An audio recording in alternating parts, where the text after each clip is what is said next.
Guys, nakadalawang tutorial na po ako sa inyo. Gusto nyo bang malaman kung paano gumawa nito? Yung hinuhuli ko po yung ah, tasa, tasa ng kape.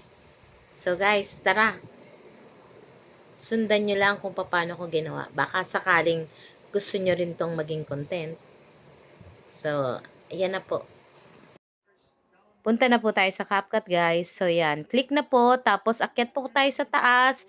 Hanapin po natin yan. Hanapin po natin yung remove background. So bago pa po yan, nagphoto na po ako ng basong gagamitin ko. Tapos i-click lang po natin yan. Makikita nyo na po na nagdilaw siya. So i-export na muna natin. Pindutin na po natin yung export. Makikita po nyo na separate na po siya. Tatanggal na po yung background natin na yan. So, ayan na po. Punta na po tayo ulit sa new project. Guys, 2 clip video lang po ang gagawin natin. Isang may hawak na kayong baso at saka isa pong wala kayong baso na parang akala nyo po is yung hinuhuli yung baso na yan. Tinitingnan ko po yung side para dun ko po ilalagay yung baso na kunwari po tinitingnan ko. Tapos pagdating po sa dulo, kukunin ko na po si baso.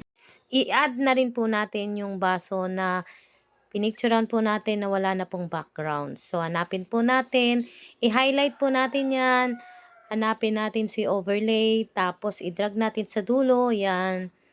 Hawakan lang po natin na madiin para mapunta po siya sa dulo. So, makikita nyo na po si coffee, tasa ng kape, at mayroon pa po tayong gagawin. Kung kayo po ay magbabaliktad ng isang inyong clip na ginawa, kasi po kanina, ang nauna po is yung meron po tayong hawak na tasa. So, kailangan po ang mauuna yung wala po tayong tasa. Ayan. Pinalit ko na po yung tasa ng kape para mapagkasya po natin dito sa side. At saka kailangan guys, magkasing size sila nung hawak ko. Guys, makikita nyo, maiksi masyado yung ating baso. So, kailangan natin yan habaan. I-adjust po natin hanggang doon sa dulo sa may ini-split kong video. Yan guys, natapat na po. Tapos, lalagyan na po natin ng magic yan.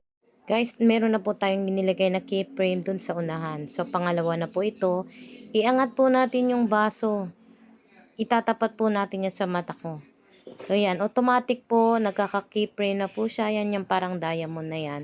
So, hanggang sa taas, nakaapat na keyframe po ako hanggang dun sa dulo ng taas ng mata ko. So, 5 na po yung nagawa ko, no? So, kailangan, itapat ko po na parang may hinuhuli po yung aking mga kamay. Yan guys, parang akmang kukuha na ako, no? Tapos yan, kailangan po natin na magka-size sila. So, adjust lang po natin yan, guys.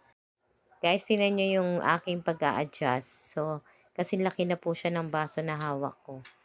Para hindi naman po nahalata yung aking ginawang pag-edit. So, yan guys, mamaya balikan po natin yung pagkuha po niya ng baso at saka yung hawak-hawak niya. So, yan. Adjust lang po yan guys.